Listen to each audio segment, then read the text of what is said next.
Welcome to a new series. We're going to be starting today the Rambam's work called Shemonah Perakim, the 8 chapters which are as an introduction to Pirkei Avot, the ethics of the fathers. I'm super excited for this series, to be starting this with my cousin Michael, because this series is something which is sadly neglected. Certainly on any Torah website, it's extremely rare to find any commentaries in English at all on Shemonah Perakim. It's puzzling and baffling why this is not so, but Bezrat Hashem, we're going to do something about that now. And we would like to dedicate this episode in memory of Levi ben Moshe ve'Esther, and also Elisheva Yael bat Leah ve'Levi. That's Michael's father and Michael's sister, my uncle and my cousin respectively. And just by way of an introduction, Michael just showed me a clip of the Lubavitcher Rebbe speaking at the first siyum of the Seder of Mishnah Torah. And the Rambam speaks very clearly, unequivocally about how important it is to study the Rambam. And he speaks with specific reference to Sifatav Dovavot Bekever, the idea that a tzaddik's lips will move in the grave, meaning when a person studies the Sfarim of a certain mechaber, a certain author, and that author has passed away, their lips will move in the grave. I always took that to mean that they will have like nachat in shamayim, or they will. There's some type of spiritual movement, but the Rebbe actually specifically says it's a physical movement. I don't know how to understand that, but it just seems startling. He actually said it's a physical movement of lips in the grave. Additionally to that, I want to say that I read from, I can't remember, it was one of the big Sephardi Rabbanim, like Rav Yehuda Aftaya, I think one of the big Sephardi Rabbanim said that if you learn a sefer, if you support a sefer in this world of somebody who passed away, you support it like that, you pay towards a sefer, you will sit next to that tzaddik in Olam Haba. Can you imagine if you, when the Chafetz Chaim went around and he was asking people to donate to his Mishnah Berurah, and people donated, they're sitting next to him in the world to come.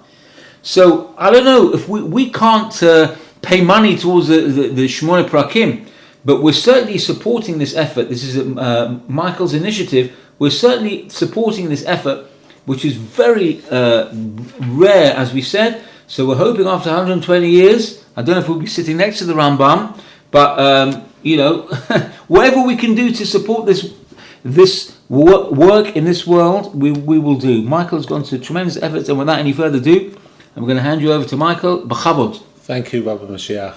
So, with this series, we're going to do chapter 1 of 8 today, which deals with the soul and the components of the soul.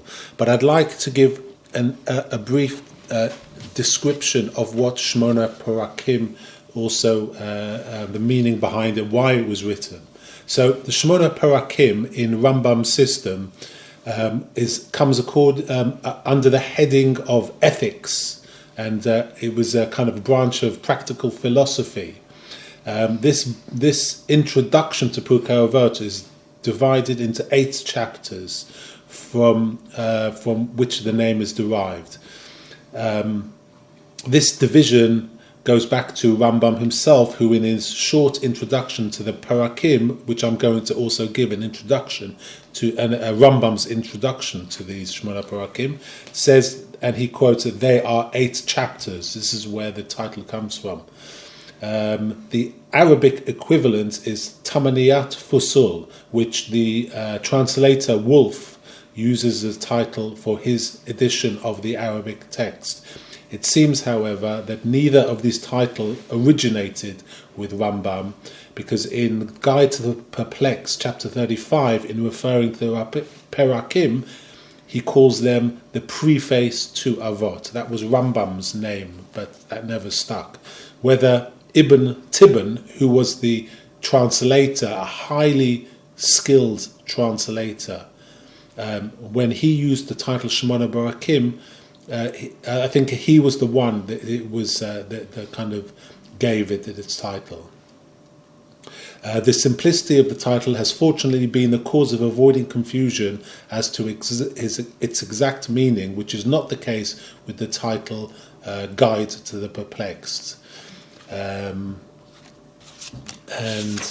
when was this written? The date of composition of the Perakim cannot be accurately determined. All that can be said is that it was written sometime between 1158 and 1165, along with the rest of the commentary on the Mishnah, which was made public in 1168. As to the translation, the only source of information regarding its date is the manuscript number 438, which in a note states that the commentary on Avot, these Shemonah Perakim, was translated by Samuel ibn Tibbon in Tevet 963, which corresponds to the year 1202.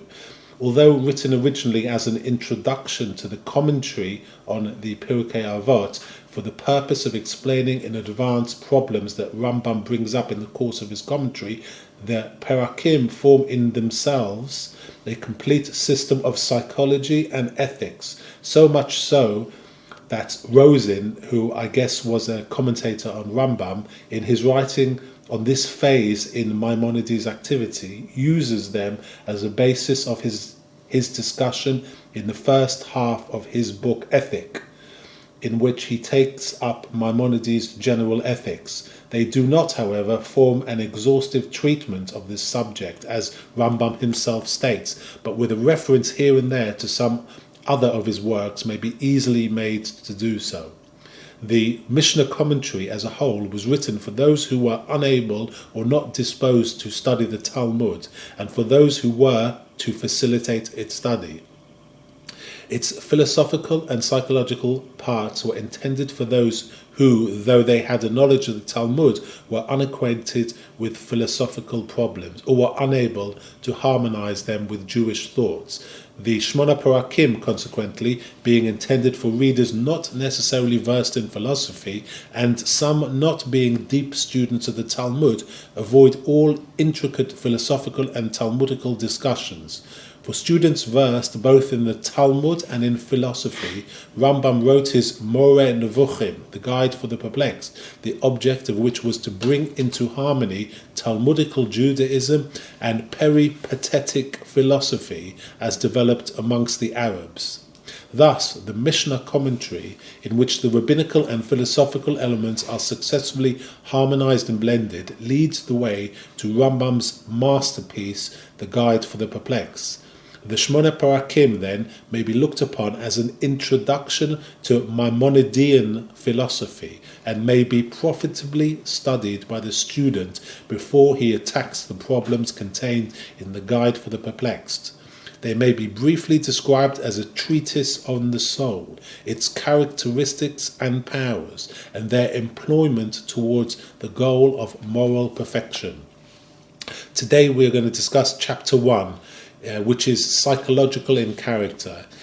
I'm going to give an overview because it's quite a complex chapter, and it's best that perhaps you listen to its contents twice. Once now when I describe what's going to be taught in it, and once when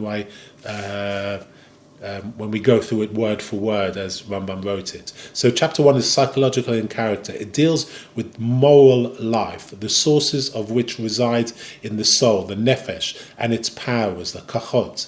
The soul is a unit having various activities, pe'ulot, and powers, kachot, and at times parts, chalakim.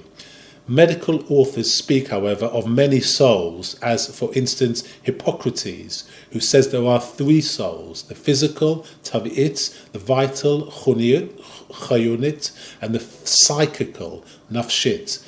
the improvement of morals, tikkun hamadot, is the cure of the soul and its powers. Therefore, just as the physician must know about the body as a whole as well as its individual parts, so must the moral physician know of the soul and all its powers or parts. So there are 5 parts to the human soul. Number 1, the nutritive, the chazon. Number 2, the perceptive, hamargish. Number 3, the imaginative, hamdama. Number 4, the appetitive, the hamto'ava. And number 5, the rational, haseichali. Other beings are spoken as having these powers, but they are essentially different from those of man, whose soul, as the bearer of human properties, is not the same as that of other creatures, as of the horse, the ass, or the eagle, to give examples. So the nutritive part of the soul in itself has 7 powers or properties. Number 1, hamushach, the power of attraction. Number 2, the power of retention, hamachzik. Number 3, hamachal, the power of digestion. Number 4, haducha lumotros, the power of repelling superfluities. Number 5, hamigdal, the power of growth. Number 6, hamolid habaduma, the power of propagation. And number 7, lichut, the power of differentiation between the nutritive humours and those to be repelled. The perceptive part consists of the 5 senses: hawa'ot, seeing; hishma, hearing; hariach, smelling; hat'am, tasting; and hamishush, feeling, the sense of touch. Furthermore, the imaginative part is the power of retaining impressions of objects even when they do not perceptibly affect the senses. By the imaginative, he means memory. It's important to understand.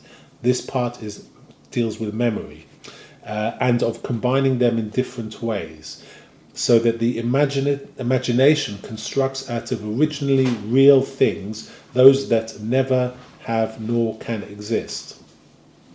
There was a sect of Arabic philosophers, which I'll describe later on, called the Mutakalimun. And Rambam states that they overlook this truth as regards the imagination, which they make the cornerstone of their philosophical system. But we'll talk about them a little bit later. Furthermore, the appetitive part of the soul is the power to long for a thing or to shun it. From this, there results the seeking after or fleeing from a person or thing, as well as inclination and avoidance, anger and satisfaction, fear and bravery, cruelty and compassion, and many other qualities of the soul. The organs of this power are all parts of the body. And finally, the last part of the soul is the rational part, and it's the power peculiar to man, by which he understands, thinks, acquires knowledge, and discriminates between proper and improper actions. This manifold activity of the rational part is both practical and speculative. The practical activities are partly mechanical, melachot machshavot, and partly intellectual. The speculative activities are the powers of man by which he knows things which, by their nature, are not subject to change. These are called the sciences. The mechanical power is that by which man learns the arts, as that of architecture, agriculture, medicine, or navigation. The intellectual power is that by which man reflects upon the possibility or manner of doing an intended action. The soul, which is a unit, but which has many powers or parts, bears the same relation to the intellect, the seichel, as matter does to form. So that's a brief overview of this chapter. And now we're going to start the first chapter, but I'm going to give Rambam's introduction to his Shemonah Perakim.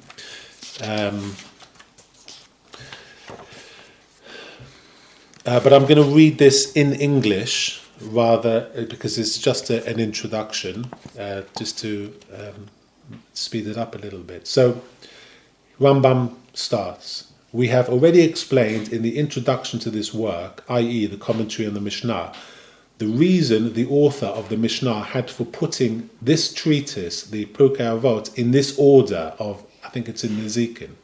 We have also mentioned the great benefit that is to be derived from this treatise, and have promised many times in preceding passages to discuss certain important points at some length in commenting upon it. For, although the contents of the treatise seem clear and easy to understand, yet to carry out all that it contains is not a simple matter for everybody. Moreover, not all of its contents is intelligible without ample comment, with all that it leads to great perfection and true happiness. For these reasons, I have deemed it advisable here to go into a more lengthy discussion. Besides, our rabbis of blessed memory have said, "He who wishes to be saintly, let him practice the teachings of Avot." Now, there is nothing that ranks so high with us as saintliness, unless it be prophecy, and it is saintliness that paves the way to prophecy. As our rabbis of blessed memory said, saintliness leads to holy inspiration. Thus, their words make it clear that the putting into practice of the teachings of this tractate leads one to prophecy. I shall later expand the truth of this assertion, because upon it depends a number of ethical principles. Further, I deem it fit to preface the commentary on the respective halachot proper by some useful chapters, from which the reader may learn certain basic principles which may later serve as a key to what I am going to say in the commentary. Know, however, that the ideas presented in these chapters and in the following commentary are not of my own invention, neither did I think out the explanations contained therein, but I have gleaned them from the words of the wise occurring in the Midrashim, in the Talmud, and in other of their works, as well as from the words of the philosophers, ancient and recent, and also from the works of various authors, as one should accept the truth from whatever source it proceeds. Sometimes I may give a statement in full, word for word in the author's own language, but there is no harm in this, and it is not done with the intention of glorifying myself by presenting as my own something that was said by others before me, since I have just confessed my indebtedness to others, even though I do not say so-and-so said, which would necessitate useless prolixity. Sometimes, too, the mention of the name of the authority drawn upon might lead one to lack insight to believe that the statement quoted is faulty and wrong in itself, because he does not understand it. Therefore, I prefer not to mention the authority, for my intention is only to be service to the reader and to elucidate for him the thoughts hidden in this tractate. I shall now begin the chapters, which, in accordance with my intention, are to serve here as an introduction, which is to consist of 8 chapters. So, just to interject that, I get the feeling, this is only off my own back, that this introduction was made as it was almost like a rebuff to Rambam's critics, who accused him of writing without quoting any sources, as if they were to say that he was trying to make out as if it was him. And you can see here he delineates perfectly his reason for leaving out the Marma Komot, the sources. It's only for the benefit of the one who's learning the work. So I don't know what you think, Michael, whether this. It sounds like he's sort of answering, defending himself. He's defending himself, but he's also saying that he's not trying to confuse the reader by also quoting some of the Greek philosophy that he kind of incorporates into this. But he's also saying this is that in the introduction he says you have to accept the truth from wherever it comes from. That's very important, because he was a fan of Greek philosophy, or elements of Greek philosophy. He agreed with them, and in here he tries to include them. I'm not sure exactly if about some of the things you said regarding his kind of indebtedness and whether he wanted to quote these people or not. But one thing I do know is he did try and attribute some Greek philosophy into his work, and we'll see who he's kind of quoting, but without name. Okay. So chapter 1, Da shanefesh ha'adam nefesh achat v'yesh la pa'olot rabot chalukot. Know that the human soul is one, but that it has many diversified activities. Yikwa'u katsat ha'pa'olot em nefashot. Some of these activities have indeed been called souls. Vayachshev ba'avor zeh sheyesh la'adam nafshot rabot, which has given rise to the opinion that man has many souls. Kama shechavshu harofim, as was the belief of physicians. Ad sheshem rosh harofoim p'tichat tzapru shehenafshot shalosh, with the result that the most distinguished of them states in the introduction to his book that there are 3 souls. Now here, if you notice, he doesn't mention the name, so he's not mentioning the names, but here he's making a direct reference to Hippocrates, who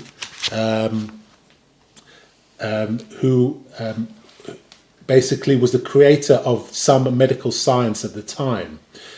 Just to comment on it, Rambam opposes the belief in the existence of 3 souls, as he mentioned, but uses this classification to designate a threefold division of the soul's faculties, although later in the chapter that we're about to delve into, he divides the faculties into 5 classes. In Guide to the Perplexed, chapter 12, he points to the threefold divisions of the faculties, where he says all physical and psychical and vital forces and organs that are possessed by an individual are found also in the other individuals.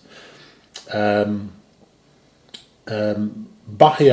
Ibn Gvirul and Ibn Tzaddik seem to have believed in the existence of 3 souls in man.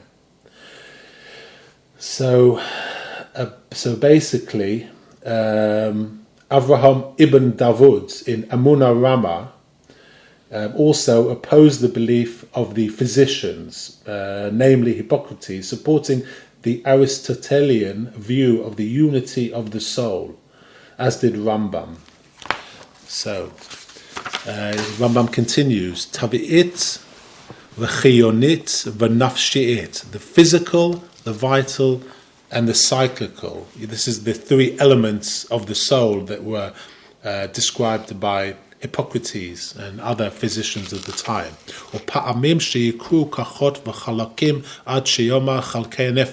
These activities are called faculties and parts, so that the phrase parts of the soul, this term parts of the soul are frequently employed by philosophers, is commonly used. By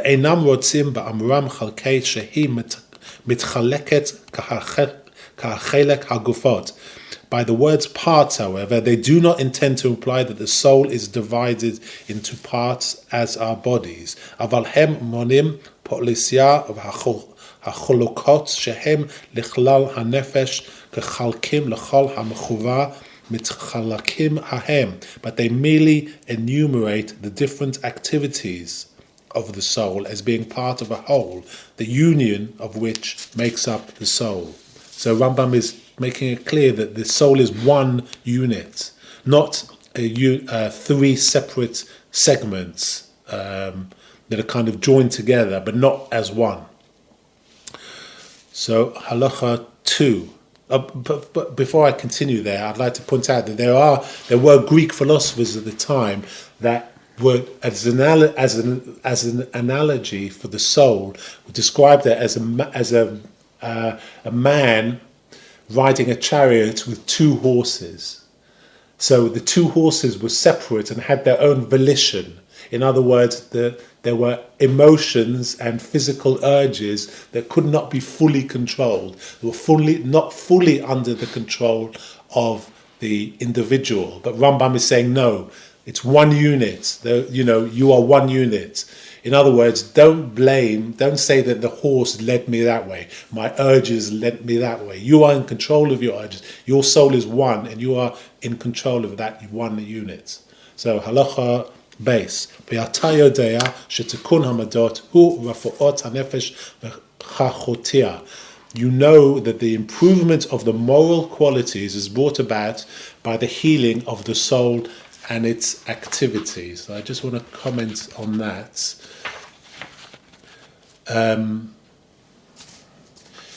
This phrase, the improvement of moral qualities, the quote, the improvement of moral qualities, is one which Rambam probably borrowed from Ibn Gvirol, the author of the Tikkun Midot HaNefesh, the improvement of moral qualities, to designate the practical task of ethics. Rambam is not concerned with the theoretical discussion of ethics, but with the problem as to how one's moral qualities are to be improved, which is a practical question. Therefore, the science of curing the soul is to him as practical as is that of healing the body. What Aristotle says in his book Ethics may well apply here, since then the object of the present treatise is not mere speculation as it is of some others, for which we are inquiring not merely that we may know what virtue is, but that we may become virtuous, else it would be useless. We must consider as to the particular actions how we are to do them, because, as we have just said, the character of the habits that shall be formed depends on these. Also, another Greek philosopher, Philo, too, speaks of a physician of the soul in his book Quod Omnis Probus Liber, where Aristotle states that it is necessary for the moralist to have a certain knowledge of the nature of the soul, just as is it for an oculist to have knowledge of the whole body, and in fact more so, as ethics are more important than the healing arts. So let's continue. וכמו שהרופא אשר ירפא הגופות צריך ידע תחילה, just as the physician who endeavors to cure the human body, הגוף אשר ירפאהו כולו וחלקיו מהם. We must have a perfect knowledge of its entirety and its individual parts. וצריך שידע איזה דברים יחלוהו וישמע מהם, just as he must know what causes sickness that it may be avoided, ואיזה דברים יבראיהו ויחן עליהם, and must also be acquainted with the means by which a patient may be cured. כן רופא הנפש והרוצה לתקן המדות צריך שידע הנפש בכללה וחלקה. Likewise, one who tries to cure the soul, wishing to improve the moral qualities, must have a knowledge of the soul and its totality and its parts. ומה יכלה אותה ומה יבריה. And he must know how to prevent it from becoming diseased and how to maintain its health. So Rambam is clearly saying that you have to treat the soul like a body. Your soul can get diseased. Your soul needs to be healthily maintained. As he said in Hilchot Deis, it has a tremendous effect, and your moral actions have a huge effect on your soul, which in turn have an effect on your physical body. So, 3, verse 3. ומפני זה אומר שחלקי הנפש הם 5. So I say that the soul has 5 faculties. הן הזן והוא נקרא הצומח.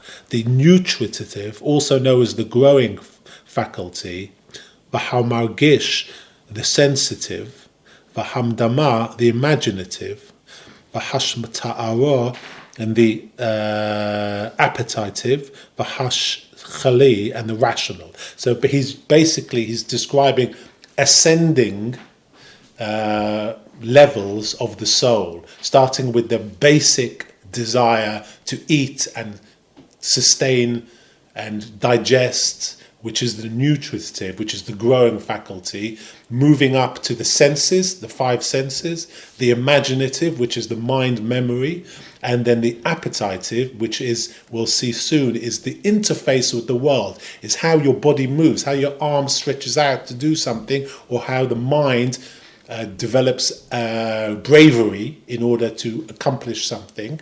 And then on top, the highest peak is the rational, which is the mental interface with higher thought processes. And Rambam continues, Ukva hakadmono bazeh haperek shedvrinu eno rak benefesh ha'adam. We have already stated in this chapter that our words concerns themselves only with the human soul. Kikach hamazon sheyazon bo ha'adam al derech mashal eno korach hamazon sheyazon bo hachama v'hasus. For the nutritive faculty, which we're talking about, the ingestion of food and desire for food, by which man is nourished, is not the same, for instance, as that of an ass or the horse. Ki ha'adam nazon b'chelek hazon min ha'nefesh v'hanushit. Man is sustained by the nutritive faculty of the human soul. V'hachama nazon b'chelek hazon min ha'nefesh ha'chamarot. The ass thrives by means of the nutritive faculty of its soul. V'hatama nazon b'chelek hazon min ha'nefesh ashela. And the palm tree flourishes by the nutritive faculty peculiar to its soul. V'amanam v'ya'oma al kol hanazon b'shtof hasham levad. Although we apply the same term nutrition to all of them indiscriminately, lo ha'inyan echad ba'atzmo, its significance is by no means the same. V'chein ya'oma al ha'adam uva'ali chayim margish b'shtof Hashem levad. In the same way, the term sensation is used harmoniously for a man and a beast. La shehahargesh asher ba'adam hu hahargesh asher b'sh'ar ba'al chayim. Not with the idea, however, that the sensation is of one species is the same as that of another. Aval kol min v'min me'ashalo nefesh yeshlo nefesh echad balti nefesh ha'acha. However, that the sensation of one species is the same as that of another. V'yitchayvu minefesh hazeh pa'ulot, or minefesh zeh pa'ulot acheret, with the result that there necessarily arises from each soul activities peculiar to itself. V'yafshah shetimda pa'ula lapa'ula. It is possible, however, that an activity of one soul may seem to be similar to that of another. Vayachshev b'shtei ha'pa'ulot she'en davar echad be'atzmo. In consequence of which one might think that both belong to the same class and thus consider them to be alike. So Rambam is saying that different species have the similar types of faculties, but they are no mean the same. The way an animal's sense of touch or sense of desire for food is, in essence, is the same breakdown in its soul as the humans, but it's not the same type. Ve'en hadavar ken, but such is not the case. V'amashal bazeh shlosha makomot chashukim. By way of elucidation, let us imagine that 3 dark places are to be illuminated. Ha'echad mehem zarcha elav hashemesh v'ha'ir. One is lit up by the sun shining upon it. V'hasheni zarach alav hayarech v'ha'or. And the second one by the light of the moon. V'hashishli havdalak bo hana'a v'ha'ir. And the third by a flame. Now each of these places there is light. But the efficient cause of the first one is the sun. And the second one, you can consider it the moon is the lighting factor. And the third, the lighting is the fire. The third contribution is a fire. So they're all rooms that are illuminated by light, but each one is a separate form of light. One is from the sun, one is from the moon, one is from a flame. So he's trying to describe that it's light. They're all the same constituent as light, but the types of illumination are completely different. The sun, the moon, and a fire flame. So this describes different types of soul, like the soul of an ass against the soul of an eagle, against the soul of a man, for example. And Rambam continues, Ken pa'ol ha'ogeshet ha'adam hu nefesh ha'adam. So It is with the sensation and its causes in a man is the human soul. Upoel ha'ugashat ha'chamor, and in the ass it is the soul of the ass. Va'poel regeshet hanasha hu nefesh hanasha, and the soul of an eagle is in the soul, and in the eagle it is the soul of the eagle. Ve'en lahem enyan shebiktsam ela shetov hasham bilvad. These sensations have, moreover, nothing in common except the homonymous term which is applied to them. V'habenze ha'inyan hu nifla ma'od. You must remember this point, for it is very important. Yichshalu ba harbe min hamispalisimim. As so many so-called philosophers have fallen into error regarding it. Vayachayevu mimenu hachokot b'daot bilti amitiot, and in consequence which they have been driven to absurdities and fallacies. So Rambam continues in verse 4, Ve'eshuv al kavonotunu b'chalki hanefesh va'omer hachelek hazan mimenu hakach hamoshach. So returning to our subject of the faculties of the soul, let me say that the nutritive faculty consists of number one, the power of attracting nourishment to the body, v'hamachzik, the retention of the same, v'hamachal, its digestion, which is like the assimilation of food, v'hadocha, and the repulsion, v'hadocha l'mutrot, and the repulsion of superfluities, v'hamigdal, and for growth, v'hamolid laduma, and for the procreation, v'hamavdil halichot, and the differentiation of the nutritive juices, digestive juices that are necessary ad shit paresh mat shetzarech latzon ba or mat shetzarech leduchato, and the differentiation of nutritive digestive, juices that are necessary for the sustenance from those which are to be expelled. Rambam continues, v'hadvarim al elu hashva kochot umi sheyasu ve'ech yasu, and the detailed discussion of these seven faculties, the means by which and how they perform their functions, or be'ezer evrim pu'olatam yoter nigla v'yoter no'eh, and which members of the body and their operations are most visible and perceptible, uma mehem nimtza tamid Uma yichla mahem lizman katsuv ze klu ru'u l'malachat harufaot, which of them are always present and which disappear within a given time, belongs to the science of medicine. The en sarich la bazeh hamakom, and need not be taken up in this 8 chapters. Rambam continues in verse 5. V'hachelek hamargish memenu hakachot chamisha hamisfartamot Eitzel hahamon.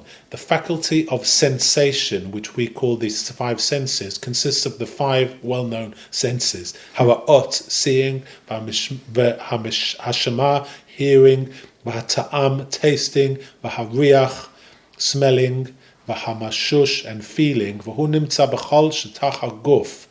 Ve'en lo avar miyuchad kumo sheyesh la'arba kuchot, last of which is found over the whole surface of the body, not being confined to any special member, as are the other 4 faculties. So he's described first of the five faculties of the soul. He's described the nutritive, which is to do with digestion and eating. Next, he talks about the faculties of sensation, which we all know are the 5 senses. And then now he moves on to the imagination, which is actually translated as memory. It's very important. So verse 6, V'hachelek hamada hu hakach asher yizkar v'shumei hamochshim. The imagination is a faculty which retains impressions of things perceptible to the mind. Acha ha'alamam mikravot hachoshim asher hasigum, after they have ceased to affect directly the senses which conceive them. V'yarchiv katzatam al katzatam v'yifrad katzatam mikzatam. This faculty combining some of these impressions and separating others from one another. ולזה ירחיב זה הכך מן העננים אשר השיגם, עננים שלא השיגם כלל. Thus constructs out of originally perceived ideas, some of which it has never received any impression, but and which it could not have possibly perceived. So he's talking about memory here, how we compose images of things that exist, and things that we can compile from what we remember. So, for example, if we imagine we can see a human being, and we can see a horse. So if we, in our memory, we can also create a man with a horse's head, because we're taking segments of what we remember and combining them. But also, he'll talk about this a little bit later. And Rambam continues, V'efshar lahasigam. For instance, for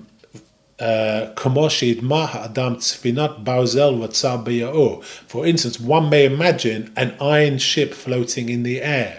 So you can take the concept of a ship, you can put it in the air in your imagination. Or a man whose head reaches the heaven and whose feet rest on the earth. Or an animal with 1,000 eyes.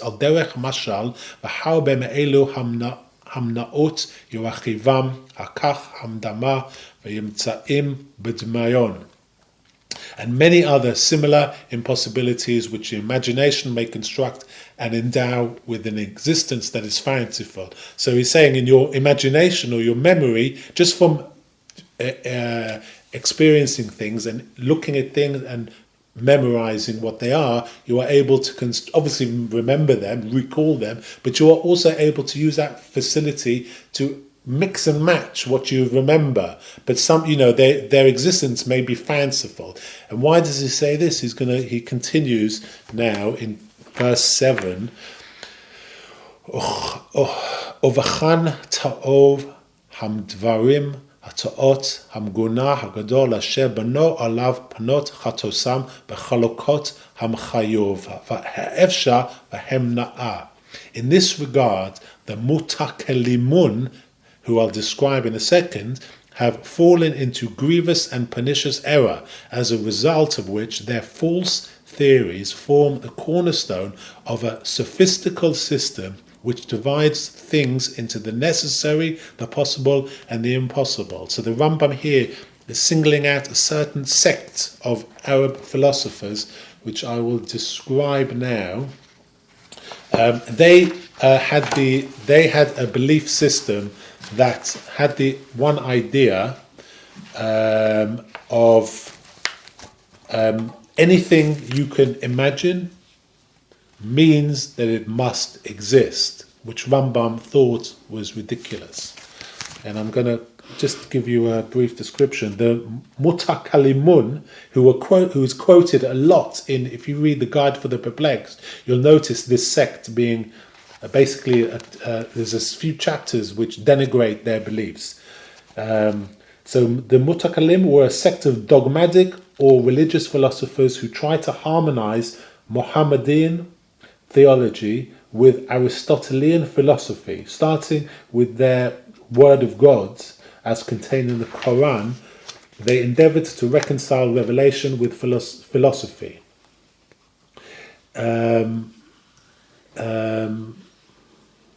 They were harshly criticized as a sect of pseudo-scientists without wisdom.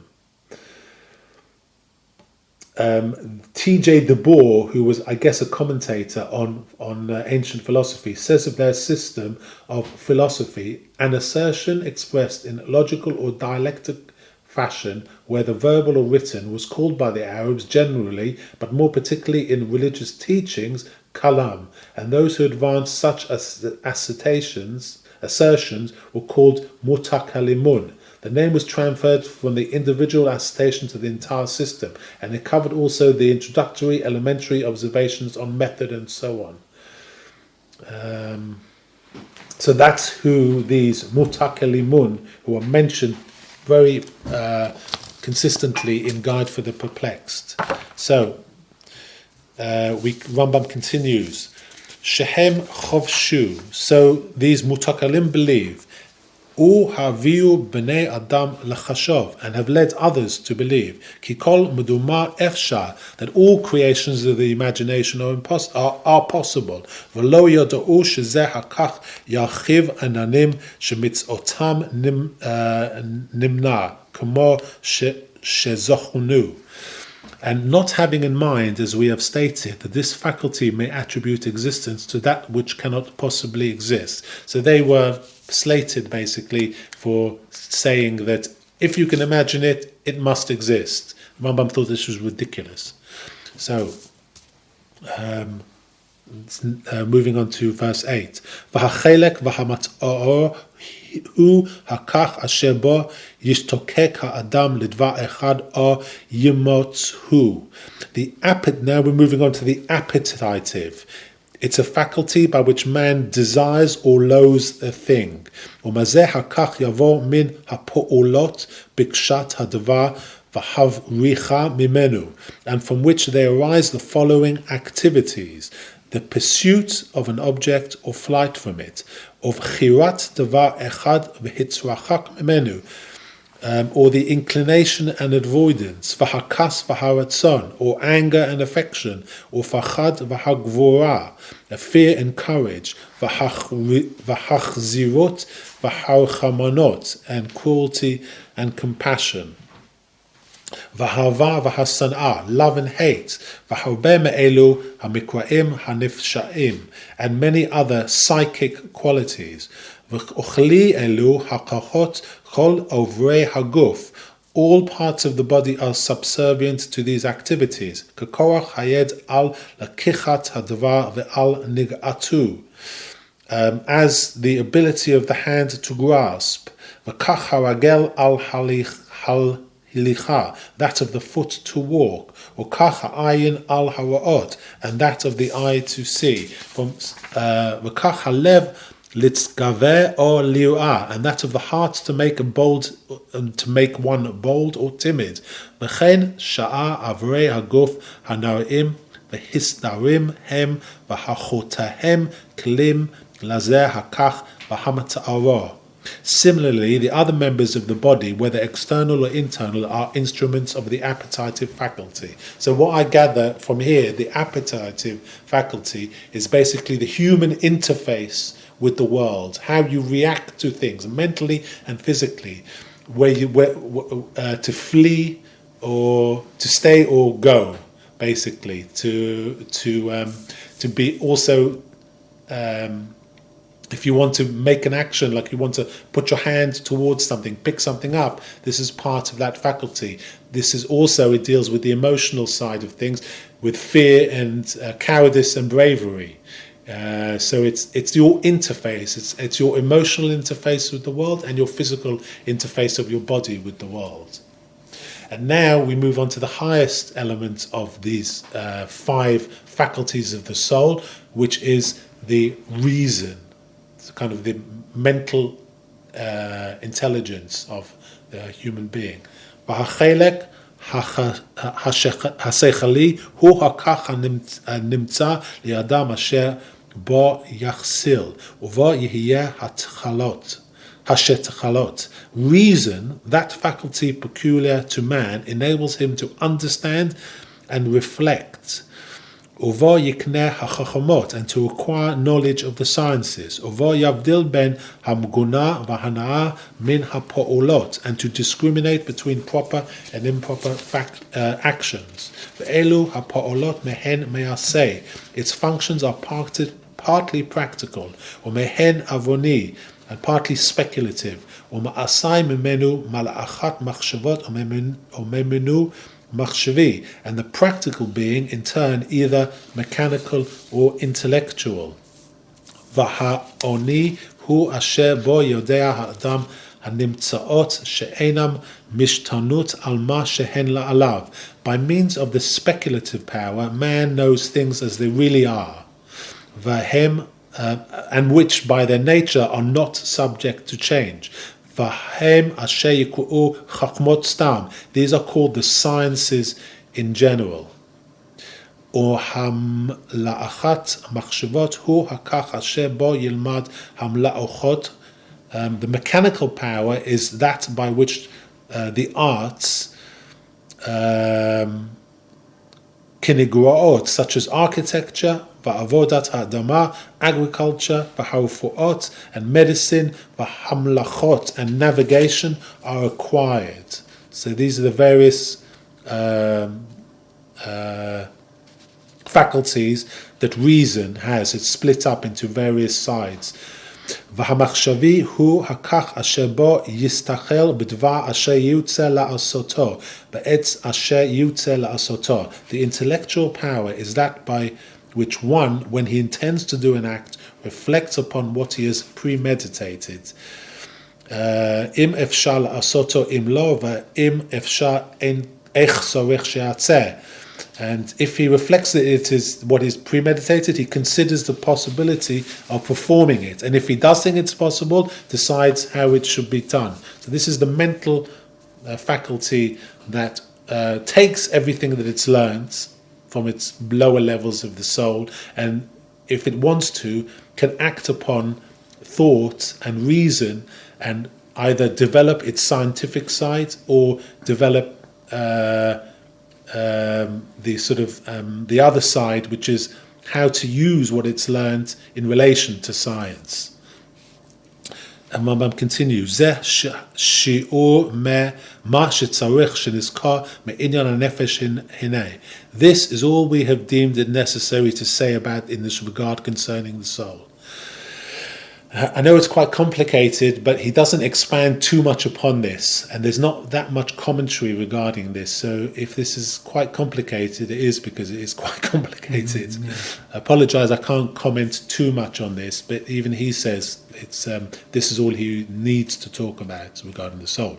And the last section, number 10, ודעה שזעות הנפש האחת אשר קודם ציפור כחותיה או חלקיה היא כחומה והשכל לה צורה.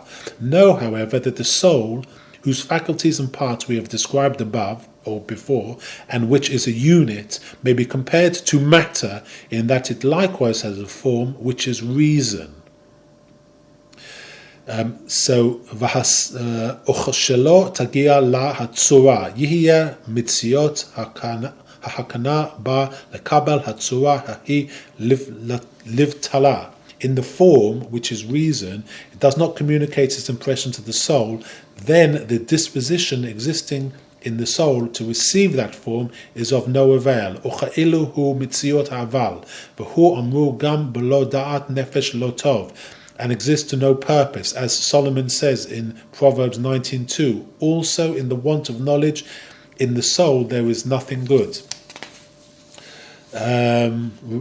רוצה לומר שמציאות הנפש שלא תגיע אליה הצורה, אבל תהיה נפש בלא דעת לא טוב. This means that if a soul has not attained its form but remains without intelligence, its existence is not a good one. So how I try to imagine this is this idea of, even in the reason there is matter and form. Tzura is the form, matter is the thing. How I imagine it, I try to give an analogy, is, for example,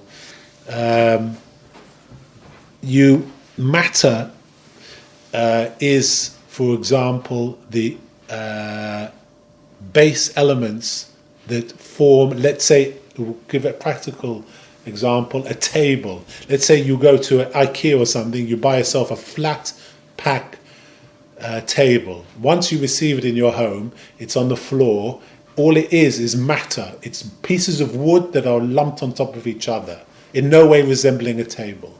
When you give it surah, form, you build it into a table. It now has the form, it's a table. You can sit and work on it and it has form. So Shlomo HaMelech was saying, unless you give form to matter, it's of no use. It's not a good one. The existence is not good until you give it form. So thoughts can be formed of as matter, but unless you, or rather intelligence can be thought of as matter, but unless you can create a beautiful form or constructive form out of it, it has no use. But once you create the form out of it, you raise its level to something that is useful to you and perhaps useful to God. So, for example, we are commanded, or we are told, we have to create within ourselves a sort of sanctuary for God. So we build from our soul, from the matter in our soul, we build form, which perhaps is like a sanctuary for God to dwell in. That's our ultimate aim. This is what Rambam comes to now. And Rambam concludes, Aval hadvarim al hatzura. However, this is not the place for us to discuss such problems as that of form and matter and a number of different kinds of intelligence. And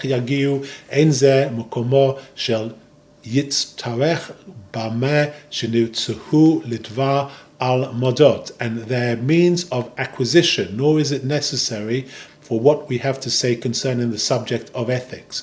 But it is more appropriately to be discussed in the book of prophecy, which is mentioned elsewhere.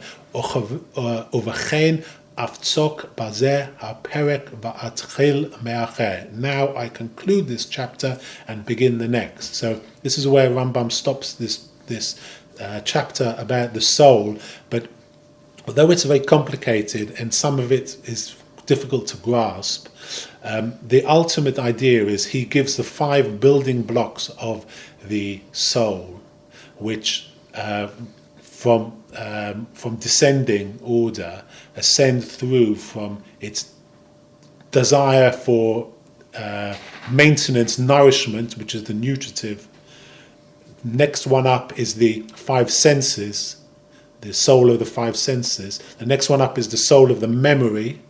The next one up is the appetitive segment, which is basically your human interface, emotional and physical, with reality, with the world. And then the highest 5th one is reason. And all of this is Rambam's message is that the study of ethics will form all of these faculties in the right way, that if you ultimately use your reason, which is the highest element, and put it to the right purpose, this can lead to a connection with Hashem, which is the ultimate purpose. And that's the first chapter of the 8 chapters. Absolutely fascinating. I'm going to say first off that this is, again, I'm going to concur with Michael. It's a very, very difficult and tricky subject. Michael has made it much easier to understand. However, I personally would recommend listen to this particular Perek again, at least one more time, because it's so difficult to grasp these concepts if it's just a one-off.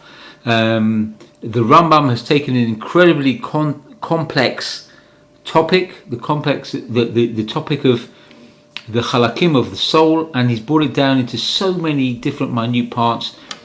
I would say repeat it at least one more time, take notes, and maybe you might come to some type of understanding. But again, this is only introduction, as Michael will go through the Perakim in the coming weeks. We're going to have a deeper understanding. Yeah, I mean, the thing to remember is, although he's brief and very extremely concise in describing such a complex thing as the faculties and parts of the soul, he doesn't want to expand too much.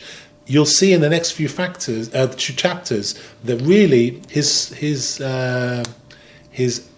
efforts in these chapters is to describe how the moral building of your character has the most effect on, he talks about the technicalities of the mechanics of the soul, but that's not what he thinks is important. The important thing is to observe a correct moral development of the soul, and then that leads to great things. So he's not being too technical, because it doesn't really, although it gives a good outline as to what the faculties of the soul are, that's not what's important. The important thing is moral spiritual advancement within an individual, which he says ultimately will lead to prophecy.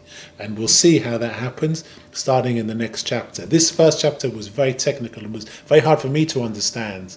I tried to make it as clear as possible, but hopefully the next chapters will describe better the processes regarding moral developments. Okay, that's fantastic. Just to add on before we finish, thank you very much for that analogy with the IKEA furniture. That's interesting. It's like you have Chokhmah, Bina, V'Dat, you have raw building blocks, you have the wisdom to understand those building blocks, and you have the Da'at, which is the actual building itself. It was a very good analogy with the IKEA furniture. Unfortunately, you neglected to miss out one thing, and that is with IKEA furniture, there's always a couple of bits missing, so you can never make them all. But seriously, it's a very good way of understanding. And with that, we very much look forward to the next episode, chapter 2, and we wish you a wonderful and fantastic week.